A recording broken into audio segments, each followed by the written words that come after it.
The state budget and its big ticket issues, click or keypad, nursing home or home care. How to fund that and the rest of the government, the governor's plan or some alternatives. A farm bill at last, but how far can it go to keeping farmers in the black? And this. Can both houses and the White House produce a highway bill that fits Arkansas? Arkansas Week in just a moment. Local broadcast of Arkansas Week is made possible in part by the award-winning Arkansas Democrat-Gazette, Arkansas's largest major newspaper, bringing you local, national, and international news since 1819. By the Arkansas Times, keeping you informed by covering people, events, and politics in Arkansas. By FM 89, KUAR in Little Rock, with in-depth news reporting, analysis, and discussion each weekday.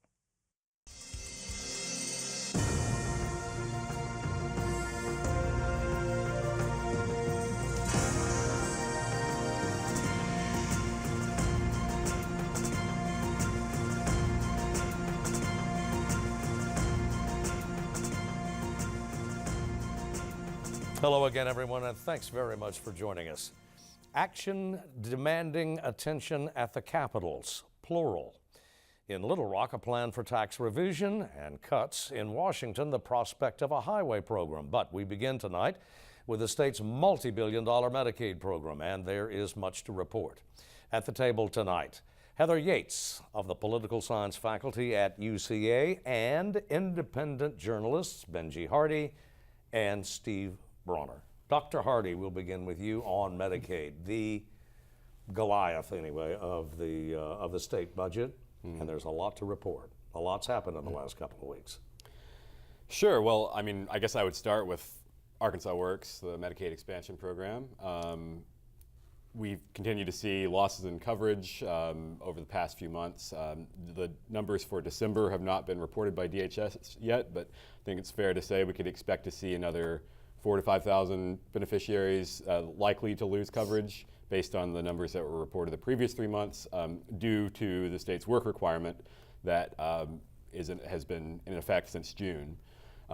Beginning in January, that work requirement will expand to include a younger group of beneficiaries. It was just ages 30 to 49 in 2018. It will include ages 19 to 29 in the new year, unless a federal lawsuit should get in the way, which is a strong possibility given similar litigation in other states. Now, that federal lawsuit being alleging that the lawsuit is actually against the Trump administration rather than against the state of Arkansas, and it's saying that the federal Medicaid office overstepped its authority in granting this waiver to Arkansas that told Arkansas, yes, you may impose this new work rule. There's a lawsuit in Kentucky that stopped that state's work requirement before it ever got off the ground. Now in Arkansas, the program was up and running before the lawsuit was up and running, and so the judges set a briefing schedule that indicates that we could have a decision sometime in the first quarter of 2019, which would be significant because the way that the requirement is set up is that if you don't comply as a beneficiary, if you don't report your work hours for 3 months out of a calendar year, then you will be locked out of coverage for the remainder of the year. And that clock sort of resets at the beginning of every calendar year. So we won't see people losing coverage, I believe, for the first few months of 2019. And if the judge should make a decision, within those first 3 months, then that could prevent further coverage losses in the new calendar year. Yeah, well, there is also an effort by the state to make it a little easier to comply, too. Right, so the interesting announcement from DHS this week saying that beneficiaries now could directly report their hours to a phone line that DHS is setting up. So previously, people were required to report online, though there was this sort of workaround where the state said that third parties, what they call registered reporters, could relay hours from the beneficiary to the state. So that means the beneficiary could call, say, an insurance broker, and then the insurance broker could relay those hours to DHS. Now they're saying that beneficiaries can directly call DHS. And this is in part likely a response to criticism that the reporting process has just been too difficult for people, or that there's roadblocks that are set up that people have found difficult to navigate. Well, whether it is intended to save money or to encourage back to work, whatever, it certainly has this aspect to it. It saves the state money. Every person who is not on the program costs the state less money.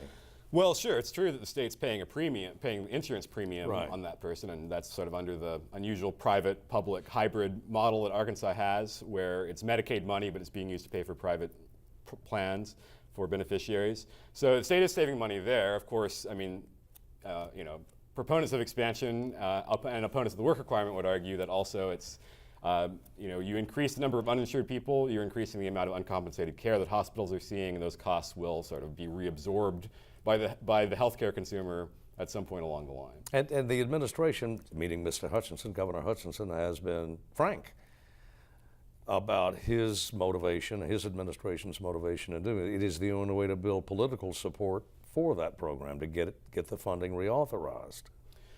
Sure, I mean, assertion. he's faced and he has defended the program since he came into office as in wanting to keep Medicaid expansion in place, and he's faced an uphill battle in the legislature sort of every session about getting that funding reauthorized. But I don't know. It's an open question, I think, about whether that was really a necessary component of winning the legislature over in 2019. Yeah. Steve? A few things. Number one, same judge who ruled in the Kentucky case is the same judge who's hearing the Arkansas case. And not that much difference between Kentucky's and Arkansas's. He's already said theirs was a no-go. If that judge rules against Arkansas in the first quarter of next year, that will happen about the same time that the legislature is considering funding of the DHS division that does Arkansas Works. The governor said that he had to have this in order to keep Arkansas Works alive. No work requirement at the same time the legislature is going to be debating that funding. Could be an interesting session. A few other things about the numbers here. This has been a huge issue, but of the 245,000 Arkansans who are on Arkansas Works at the beginning of last month, there were only 69,000 who had to even do it. The rest were either not old enough or they were exempt. And of those, 53,798 were exempt from reporting because they were already working. So of 245,000 people on Arkansas Works, only 1,525 last month actually reported correctly that they were complying, and there were another 12,000 who were taken off the rolls. Now, on the other hand, does that mean that 12,000 people lost their insurance? The governor and the administration says no. We just can't find some of these people. So that may be the case, but we're talking about really this has been a huge issue, and yet really only small numbers of people are being affected. Now, if you are affected, it's a big deal. But it's only a small part of this huge population of recipients. Yeah, but as Benji pointed out, it doesn't take very many cases of uncompensated care to blow a hospital's budget to smithereens, depending on the gravity of the situation.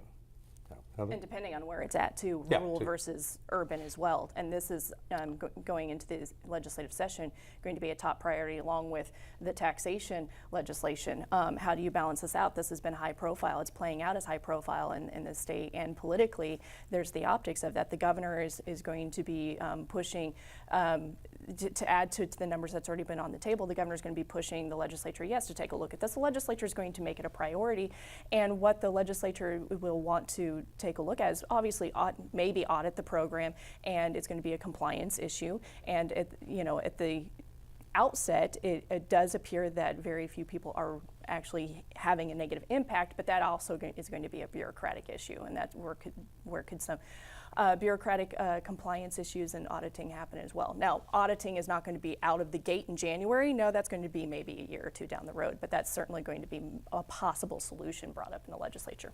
Yeah. Back to Benji. What else do we need to do on the DHS beat here? By the way, a lot of your reporting has been done under the auspices of a nonprofit organization. Right, yeah, just a quick aside, because I do a lot of reporting for the Arkansas Times. It's where I used to be on staff. I still do a lot of reporting for the Times, but much of my healthcare reporting has been through the Arkansas Nonprofit News Network, which is a nonprofit set up by Lindsay Miller, my editor at the Times. The difference there is that those stories are all sort of straight news reporting, and they're all provided to a network of member newspapers and other media outlets around the state. So you'll see those run in other papers around the state. Sort of a trend in journalism, or a mini trend anyway in journalism these days. Effort to find a model that works, I guess, for the future. But anyway, back on DHS. We've even got litigation underway. No surprise there, DHS. Something's always being litigated at DHS. I mean, something else that should be mentioned on the DHS front is youth services.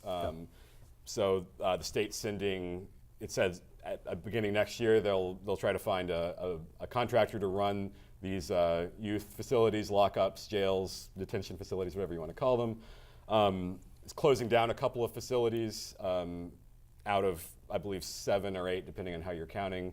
So that's big news in terms of reducing the number of beds of kids in this sort of state incarceration system.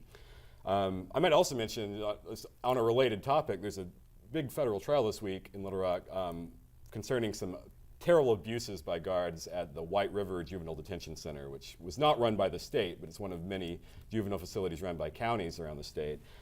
Stories of kids being pepper sprayed and left alone in their cells, sort of in isolation as punishment. A couple of people already pleaded guilty, and there's 2 former guards that are on trial this week, so we're watching that closely. We also have the issue of home care versus nursing home care.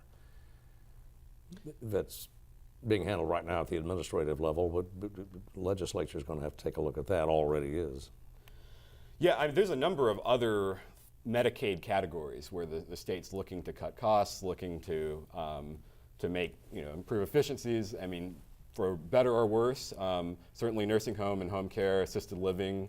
Also, you see it in mental health services, with big changes happening in how we fund mental health services at the DHS level. Yeah.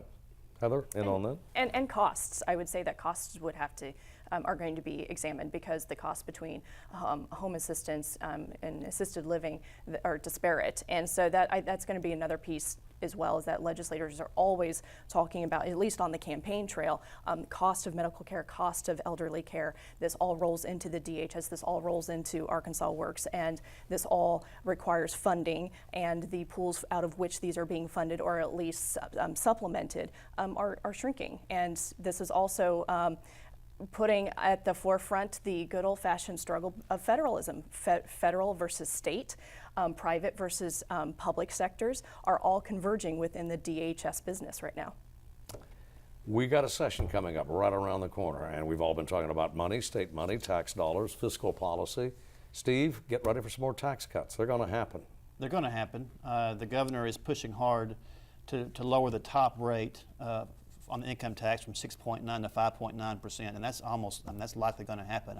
Heard him give a speech the other day to the Arkansas School Boards Association, where he said that he had been talking to the governor of Massachusetts, and the governor of Massachusetts asked him how high the Arkansas's tax rate was, and he told him 6.9%. And he said the governor of Massachusetts gasped when I told him that. Now, whether or not that's a correct, whatever the correct top rate is, the governor really believes that it's a competitive issue, and he's determined to push that down. And so far, the governor has usually gotten what he's wanted. So, a task force this week met, and they're looking at different options, and lo and behold, the governor's choice is the one that they picked, although they did modify it slightly to push that rate down to 5.9%. He wanted 4 years. They said 3 years. I'm sure he's fine with that. So that's probably what we're going to be looking at. There are other options. The one thing about the governor's plan that could be an issue is that it requires a 3/4 majority, because it's going to include some tax increases in places in order to make the numbers balance out.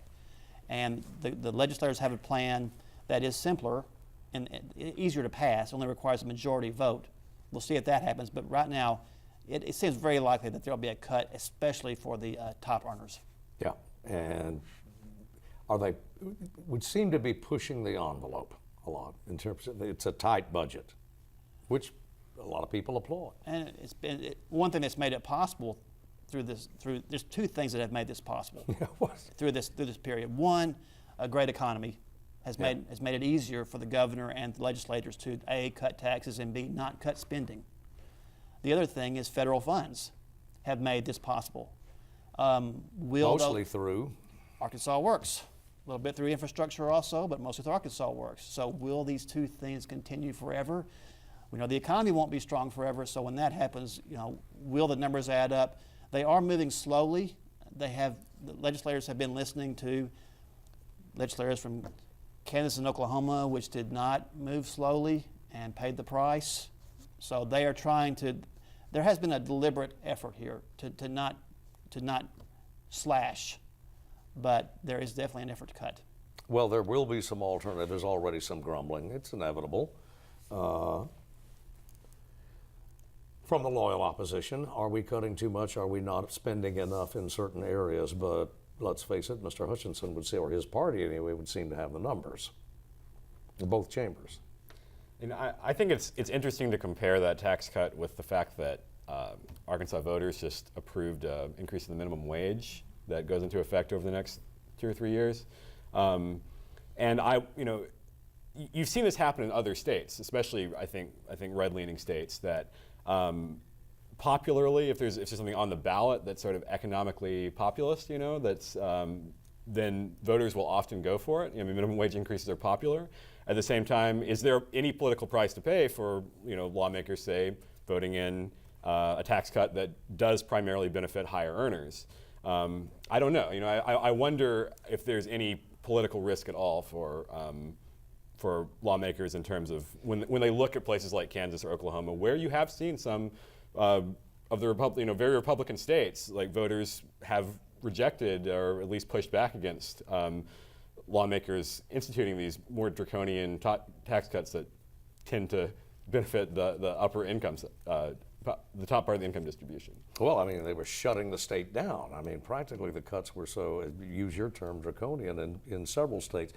But let's look at Washington and talk about federalism, which we've got a House and a Senate and a White House that says, yeah, infrastructure, that's a good idea. Let's get bipartisan. Steve, what can emerge from that?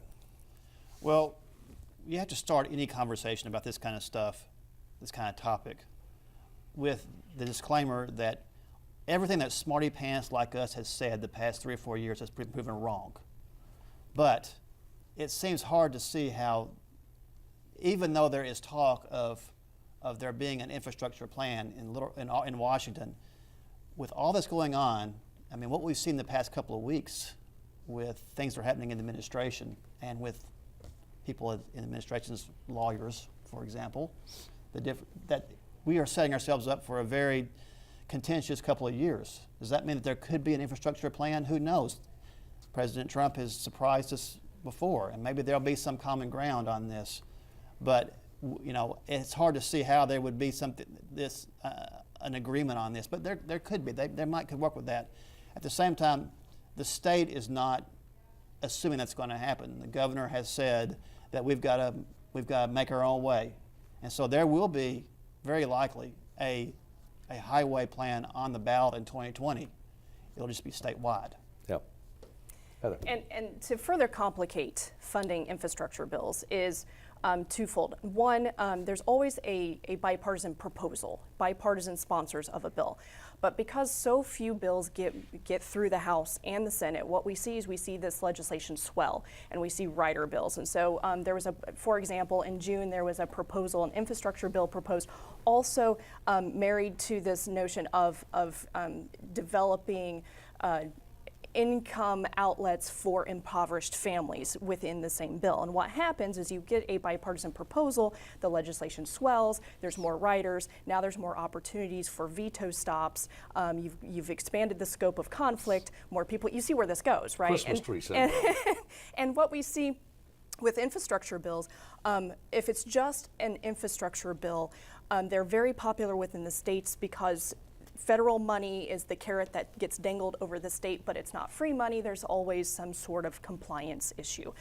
We've seen this time and again with certain states have to, and depending whatever that policy is. So that's something to be seen down the road. What if there is an infrastructure bill that is produced? Another wild card involved too is Trump's wall money. We saw earlier this week the notorious publicly display clash between the incoming Democratic leadership and the president, where the president promises to shut down the government, holding his request kind of captive, holding the notion of the bill captive, and the lame duck session, the Republican-controlled lame duck session, was not pleased to hear the president champion a government shutdown. So in terms of what has been already said at this table, yeah, this is setting up to be a very raucous couple of years, depending on what the terms of this legislation is. And these pieces of legislation that get promoted or that get introduced swell. And I mean, we've seen this in the Farm Bill, we've seen this in the Criminal Justice Bill, we've seen this on all these bills that we get these writers involved. And the bill really starts addressing so many different niche areas other than what the title of the legislation actually is directed toward. Well, we did get a farm bill out.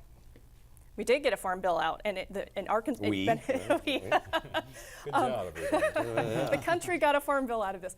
And what's interesting about the Farm Bill, Yielding to pressure from Arkansas, we got a farm bill. Both houses.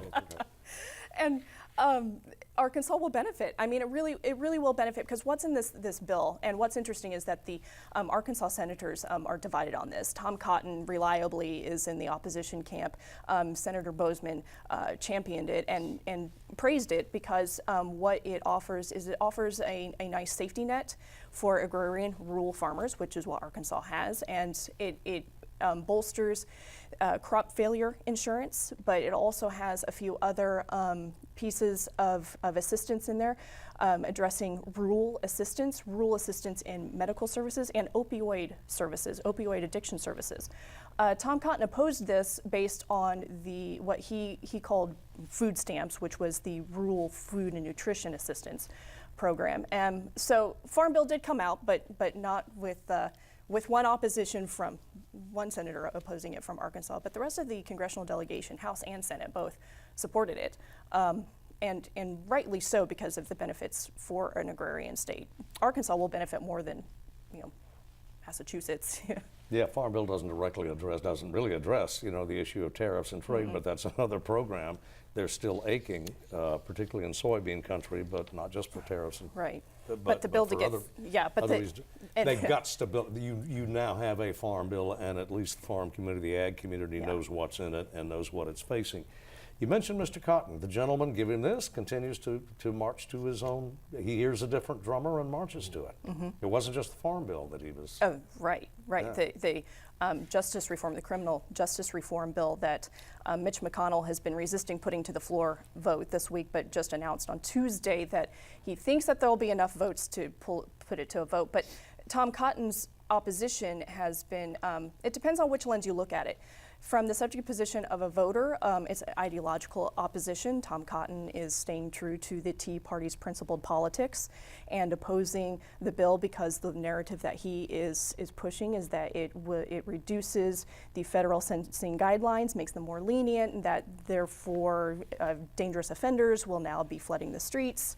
And on the other side, if you're looking at this from Mitch McConnell's standpoint, which some of the GOP caucus is viewing Tom Cotton's opposition as procedurally disruptive, because Tom Cotton has led the opposition against these bills. And in the past, Tom Cotton's opposition against GOP legislation has worked, and Tom Cotton has indirectly influenced the GOP agenda. It's not working so much for him on the criminal justice reform bill because there is a great deal of bipartisan support. The White House supports it, and Jared Kushner has been involved in this, trying to demonstrate his domestic policy expertise. And so Mitch McConnell has been under considerable pressure to bring it to a vote, making Tom Cotton's efforts wane, but he has switched up tactics and he's proposing an amendment to try to disrupt procedurally a vote on the bill. And Mr. Cotton is usually aligned with the White House. This was, I guess, really the rare exception when he was at odds with the administration. It is, and it's also an example too on how the Trump White House also in concert with Jared Kushner, has surprised the Senate, surprised his own party, in that this is this legislation, this bill is a relatively lenient piece of legislation focusing on reducing recidivism and focusing on rehabilitation by reducing some of the more stringent or hardline federal sentencing guidelines. And even Paul Ryan has been pressuring the Senate to try to get this through the lame duck session so the Republican-controlled Congress can have a win in their column with this legislation. We'll never be out of time. Benji, you want the last word? Sure, just two quick notes about the criminal justice bill. I mean, the first thing, is how extraordinary it is that there has been such genuine bipartisan sort of evolution on this issue, that you have sort of famously libertarians like the Koch brothers and people like the ACLU both saying pass this thing. The other thing is that it really is a fairly modest piece of legislation in some ways. I mean, it's called the First Step Act, so it's like that acknowledgement is sort of there, that it's, the federal prison population is about 180,000 people. That pales in comparison to the number of people incarcerated in state facilities and local facilities. So that's really where sort of the rubber hits the road with criminal justice reform. Yeah, well, the compassion is at work here, but also cash. This was what we spent the last 30 minutes talking about anyway. We're never out of talk, but we are out of time. Thanks to the panel. Thanks, guys, for coming in. Always thanks to you for watching. And we'll see you next week.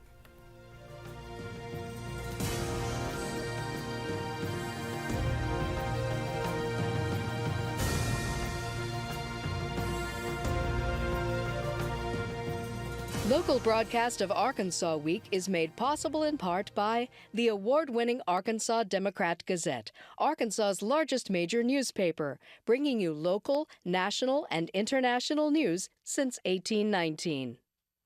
By the Arkansas Times, keeping you informed by covering people, events, and politics in Arkansas. By FM 89, KUAR in Little Rock, with in-depth news reporting, analysis, and discussion each weekday.